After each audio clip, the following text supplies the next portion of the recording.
2026 ലോകകപ്പ് മിഴി തുറന്നു. ആദ്യത്തെ മാച്ച് കഴിഞ്ഞു. അപ്പോൾ അതൊരു പെർഫെക്റ്റ് സെറ്റിംഗായിരുന്നു അസ്റ്റെക്ക സ്റ്റേഡിയം. ആ ഷക്കീരയുടെ പെർഫോമൻസും അത് കഴിഞ്ഞിട്ടുള്ള ആ ഒരു മാച്ചും ഒക്കെ. സോ ഈ ഒരു മാച്ച് എങ്ങനെയാണ് ഒരു എന്താ പറയുക, കുറേ ഹിസ്റ്റോറിക്കൽ റെക്കോർഡ്സ് ഉണ്ടായിട്ടുണ്ടായിരിക്കും. റെഡ് കാർഡ്സൊക്കെ കണ്ടു.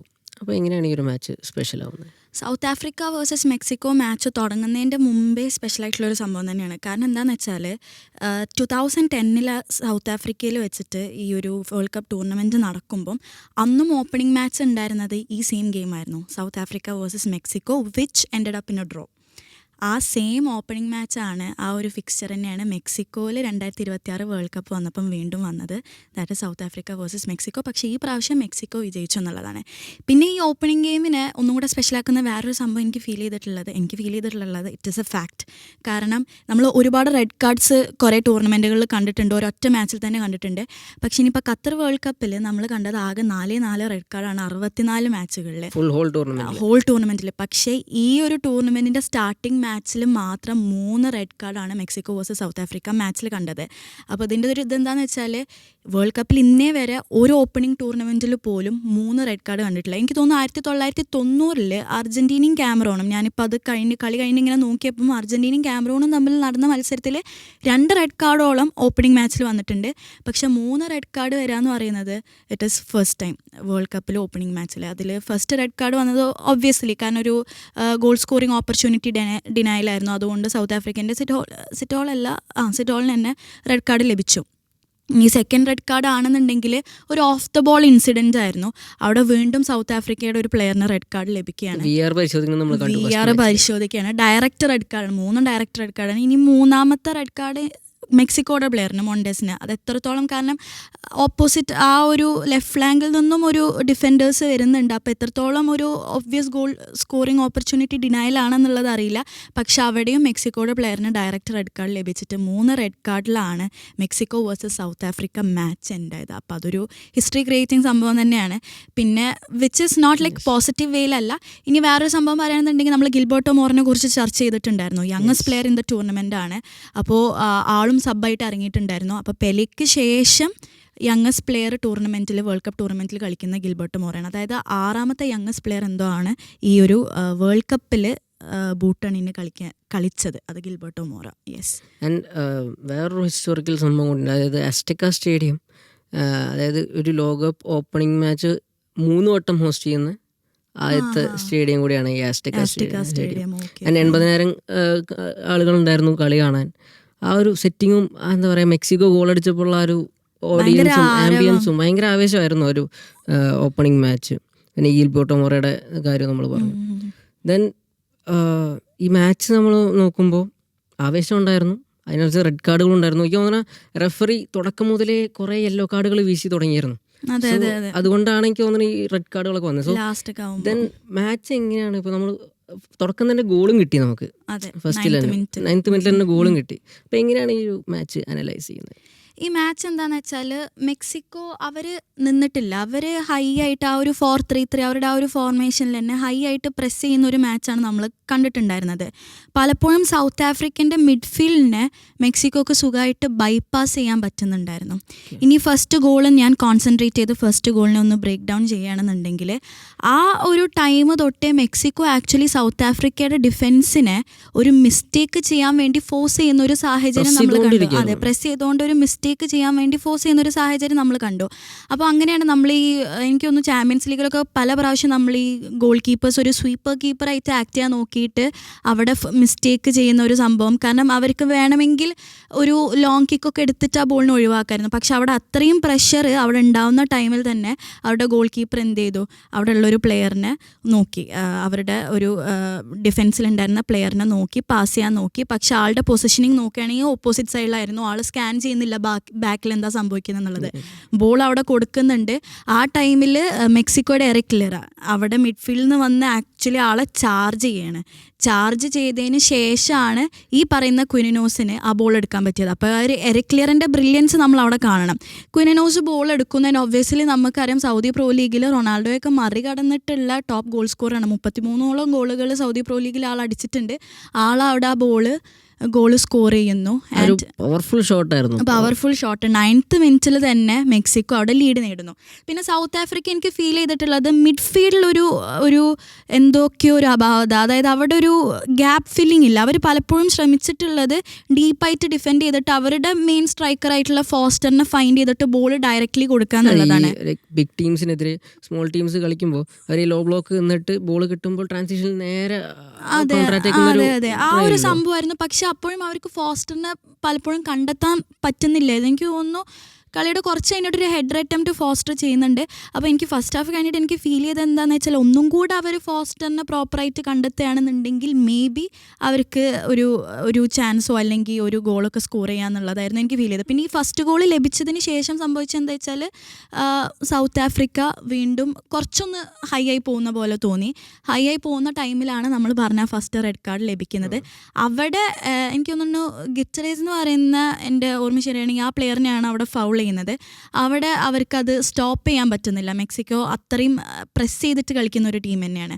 അപ്പോൾ അവർ ആ പ്രസ് ചെയ്തപ്പം അവിടെ സ്റ്റോപ്പ് ചെയ്യാൻ വേണ്ടിയിട്ട് ഇവർക്ക് സാധിക്കുന്നില്ല. ആ ഒരു ഫൗൾ ചെയ്യേണ്ടി വന്നു. കാരണം അവിടെ വേറെ ഓപ്ഷൻ ഇല്ലെങ്കിൽ ഒരു നമുക്കറിയാം പ്രൊഫഷണൽ പ്ലെയേഴ്സാണ്. അങ്ങനെ ഒരു ചാൻസ് കിട്ടിക്കഴിഞ്ഞാൽ വേൾഡ് കപ്പ് അവന്യൂ ആണ്, മെക്സിക്കോയുടെ ഹോം സ്റ്റേഡിയം ആണ്.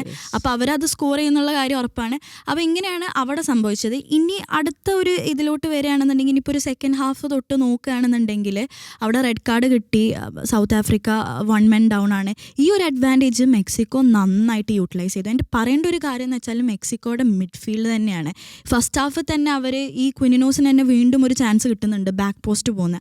അവിടെ തന്നെ നമുക്ക് കണ്ടാൽ ഒന്ന് നോക്കിയാൽ നമുക്ക് കാണാൻ സാധിക്കും ആ ഒരു റൈറ്റ് ഫ്ലാങ്ക് അവർ ഓവർലോഡ് ചെയ്യുമ്പം ഇവിടെ പലപ്പോഴും എല്ലാ പ്ലേയേഴ്സിനും കോൺസെൻട്രേഷൻ ഇങ്ങോട്ട് പോകുന്നുണ്ട്. അപ്പോൾ ലെഫ്റ്റ് പലപ്പോഴും അവിടെ ഒരു സ്പേസ് അവർക്ക് കണ്ടെത്താൻ സാധിക്കുന്നുണ്ട്. ഇനി നമ്മൾ സെക്കൻഡ് ഗോൾ എടുക്കുകയാണ്, ഹിമിനേസ് അടിച്ച സെക്കൻഡ് ഗോൾ എടുക്കുകയാണെന്നുണ്ടെങ്കിൽ അവിടെ സൗത്ത് ആഫ്രിക്കയുടെ ഡിഫൻസ് ഒന്ന് കയറിയിട്ടായിരുന്നു നിൽക്കുന്നുണ്ടായിരുന്നത്.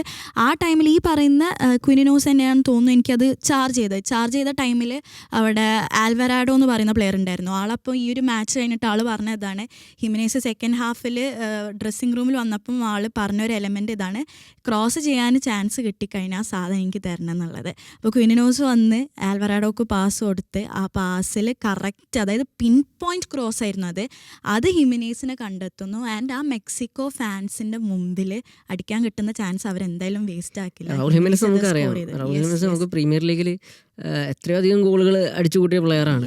അദ്ദേഹം വന്നിട്ട് വേൾഡ് കപ്പിൽ ആ ഒരു ഗോൾ അടിച്ചിട്ട് അദ്ദേഹത്തിന് കണ്ണീര് ഒഴുകായിരുന്നു. അദ്ദേഹത്തിന് ഹി വാസ് സോ ഇമോഷണൽ ആ ഒരു ഗോൾ അടിച്ചുകൊണ്ട്. കാരണം ആൾ അതിന് മുമ്പും അറ്റംപ്റ്റ്സ് നടത്തുന്നുണ്ടായിരുന്നു. എനിക്ക് തോന്നുന്നു 5ഓളം ഗോൾ അറ്റംപ്റ്റ്സ് ഈ ഒരു മാച്ചിൽ ഹിമിനേസ് നടത്തിയിട്ടുണ്ട്. അതിന് ശേഷമാണ് ഈ ഒരു ഗോൾ അവർ സ്കോർ ചെയ്തത്. സ്വന്തം നാട്ടിൽ അതും ആ ഒരു 80,000 കാണികളുടെ മുമ്പിൽ ഗോള് അടിക്കാന്ന് പറഞ്ഞാൽ അതൊരു വലിയ ഫീലിംഗ് തന്നെയാണ്. അപ്പോൾ ഇത് എനിക്ക് മൊത്തത്തിൽ മാച്ച് തോന്നിയത് ഇതാണ്. ഫസ്റ്റ് മുതലേ ആ ഒരു 4-3-3 എന്നുള്ള ഫോർമേഷനിൽ മെക്സിക്കോ ഹൈ ആയിട്ട് പ്രസ് ചെയ്യുന്നുണ്ടായിരുന്നു, കാര്യങ്ങളുണ്ടായിരുന്നു. അവർ ആ 1 man അഡ്വാൻറ്റേജ് അവരെടുത്തിട്ടുണ്ടായിരുന്നു. ഡിസിപ്ലിൻഡ് ആയിട്ട് അവർ കളിച്ചു, അവർ സ്റ്റോപ്പ് ചെയ്തില്ല. ആൻഡ് സൗത്ത് ആഫ്രിക്കൻ്റെ ഒരു പ്രശ്നം എന്ന് പറഞ്ഞാൽ അവർ ഒരു 5-3-2 ഒരു ലോ ബ്ലോക്ക് സംഭവമായിരുന്നു അവർ ഫസ്റ്റ് പ്രിഫർ ചെയ്തിട്ടുണ്ടായിരുന്നു. അവരുടെ സ്ട്രൈക്കർ അവർക്ക് ഒരു പ്രോപ്പറായിട്ട് കണ്ടെത്താൻ അവിടെ സാധിക്കുന്നില്ലായിരുന്നു. ആൻഡ് പ്ലസ് ഒരു മാൻ ഡൗൺ ആയപ്പോൾ അവർ വീണ്ടും വീക്കായി, അവർക്ക് വീണ്ടും പ്രോപ്പറായിട്ട് ഒരു അറ്റാക്കിങ്ങിൽ പോകാൻ പറ്റുന്നില്ല. ഒരു ഡിസാസ്റ്റർ മാനേജ്മെന്റ് ആയിരുന്നു. വീണ്ടും ഒരു റെഡ് കാർഡ് ലഭിക്കുന്നു, ഒരു ഓഫ് ദ ബോൾ ഇൻസിഡൻറ്റിൽ വീണ്ടും റെഡ് കാർഡ് ലഭിക്കുന്നു. അവിടെ അവർക്ക് അവരെ പ്രോപ്പറായിട്ട് കൺട്രോൾ ചെയ്യാൻ പറ്റിയില്ല. ഇങ്ങനെ ഒരു സംഭവത്തിലായിരുന്നു എനിക്ക് തോന്നുന്നു ഈ South Africa versus Mexico match പോയിക്കൊണ്ടിരുന്നത്. But the match was very thrilling to watch. എനിക്ക് ഫീൽ ചെയ്തിട്ടുള്ളതാണ്. So that comes to my next question, how was this South Korea and ചെക്ക് Republic match? Thrilling as same. അതായത് first മാച്ചിൻ്റെ അതേ ഒരു ആവേശമൊക്കെ ഈ മാച്ചിനും ഉണ്ടായിരുന്നു. ആൻഡ് നമ്മൾ പ്രതീക്ഷിച്ചത് ചെക്ക് റിപ്പബ്ലിക് അവരുടെ ഡോമിനേഷൻ കാണിക്കുമെന്നാണ് വിചാരിച്ചത്.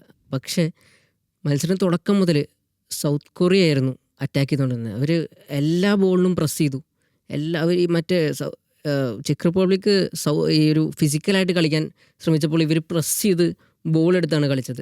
ആൻഡ് ഫസ്റ്റ് ഹാഫിൽ തന്നെ ചാൻസസ് കിട്ടിയായിരുന്നു. അവരുടെ ടോപ്പ് പ്ലെയർ ഹ്യൂമിൻസ് എന്നൊരു ചാൻസ് കിട്ടിയായിരുന്നു, പക്ഷെ അദ്ദേഹത്തിന് അത് എടുക്കാൻ പറ്റിയില്ല. ദെൻ സെക്കൻഡ് ഹാഫ് തുടങ്ങിയപ്പോൾ തന്നെ ഒരു ചാൻസ് അവർ കിട്ടി. പക്ഷേ ഇവരൊക്കെ ഈ ഒരു കൊറിയയെ എന്താ പറയുക അതിശയിപ്പിച്ചുകൊണ്ട് ചെക്ക് റിപ്പബ്ലിക്കാണ് ഫസ്റ്റ് ഗോൾ കണ്ടെത്തുന്നത്. ഒരു കംബാക്ക് ആയിരുന്നു അല്ലേ സൗത്ത് കൊറിയയുടെ കംബാക്ക് ആയിരുന്നു. ആൻഡ് ആ ഫസ്റ്റ് ഗോള് ടിപ്പിക്കൽ ഒരു ചെക്ക് റിപ്പബ്ലിക് ഗോളാണ്. കാരണം അവർ നമുക്ക് ഉറപ്പാണ് അവരൊരു സെറ്റ് പീസിൽ അവർക്ക് പ്ലെയേഴ്സ് ഉണ്ട്, സൂസേക്ക് ഉണ്ട്, അതേപോലെ പാട്രിക് ഷിക്ക് ഉണ്ട്, അതേപോലെ ഇവർ ഇപ്പോൾ ഗോളടിച്ച ക്രൈച്ചി ഉണ്ട്. ഇവരൊക്കെ ഭയങ്കര ഫിസിക്കലായിട്ട് ഭയങ്കര ടോളായിട്ടുള്ള ആൾക്കാരാണ്. ഇവരെന്തായാലും ഈ സെറ്റ് പീസിൽ ടാർഗറ്റ് ചെയ്യുമെന്ന് നമുക്കറിയാം. ആൻഡ് വ്ളാഡിമിർ സോഫാലിൻ്റെ ഒരു ലോങ് ത്രോ എന്ന് ക്രൈച്ചി ഹെഡ് ചെയ്ത് ഉള്ളിലേക്ക് കയറ്റാണ്. അപ്പോൾ അതൊരു എന്താ പറയുക അഗെയിൻസ്റ്റ് ദ പ്ലേ ആയിരുന്നു ആ ഒരു ഗോൾ വന്നത്. അപ്പോൾ വി തോട്ട് ഇനിയൊരു കംബാക്ക് ഉണ്ടാവുമോ എന്നുള്ളത് നോക്കിക്കുമ്പോഴാണ് സൗത്ത് കൊറിയ തിരിച്ചടിക്കുന്നത്. സൗത്ത് കൊറിയയുടെ ഗോൾ എന്ന് പറയുന്നത് PSG കാങ്ങിൻലി ഒരു ത്രൂ പാസ് കൊടുക്കുകയാണ് ബോക്സിൻ്റെ ഉള്ളിലേക്ക് ത്രൂ പാസ് കൊടുക്കുമ്പോൾ ഗോളടിച്ച ഇംബോയാങ് എന്ത് ചെയ്തു, ഗോളി അദ്ദേഹത്തിനെ ചാർജ് ചെയ്തു. അപ്പോൾ ഒന്ന് ടേൺ ചെയ്ത് ഗോളിയുടെ മുകളിലേക്ക് കൂടെ ചിപ്പ് ചെയ്ത് ഗോളിലേക്ക് ഇടുകയാണ് ചെയ്തത്. ആൻഡ് മികച്ച ഗോളായിരുന്നു അത്. നമുക്ക് ആ ഒരു പിന്നെ അത് കഴിഞ്ഞോട്ട് നമുക്ക് ആ കളി കാണുമ്പോൾ നമുക്ക് മനസ്സിലാവും സൗത്ത് കൊറിയ അടുത്ത് അടിക്കും എന്നുള്ളൊരു തോന്നൽ നമുക്കുണ്ടായിരുന്നു. ആൻഡ് അത് അവരടിക്കുകയും ചെയ്തു. അതും 80th മിനിറ്റിൽ സബ്ബായിട്ട് ഇറങ്ങിയ പ്ലെയറാണ് ഗോളടിച്ചത്. ബെസിക്താസിൻ്റെ സ്ട്രൈക്കറാണ് ഹ്യോങ് മിൻ ഓ ആണ് ഗോളടിച്ചത്.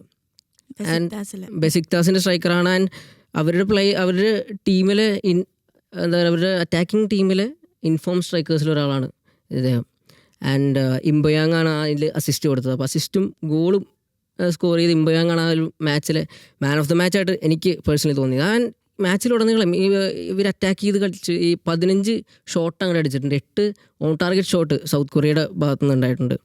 അപ്പോൾ സൗത്ത് കൊറിയ ഒരു ബ്രില്യൻറ്റ് സ്റ്റാർട്ട് തന്നെയാണ് ഈ ഒരു വേൾഡ് കപ്പിന് നടത്തിയിരിക്കുന്നത്. അതിൻ്റെ ആദ്യമായിട്ടാണ് അവർ എനിക്ക് തോന്നുന്നത് ഓപ്പണിംഗ് മാച്ച് ജയിക്കുന്നതും. ഒരു ഏഷ്യൻ ടീമും കൂടെയാണ്, ഏഷ്യൻ ടീമാണ്. നമ്മളിപ്പോൾ ഏഷ്യയിൽ നമ്മൾ വലിയൊരു ശക്തികളായിട്ട് നമ്മൾ കുറച്ച് കാലങ്ങളായിട്ട് പറഞ്ഞത് Japan. Now South Korea is coming to that level.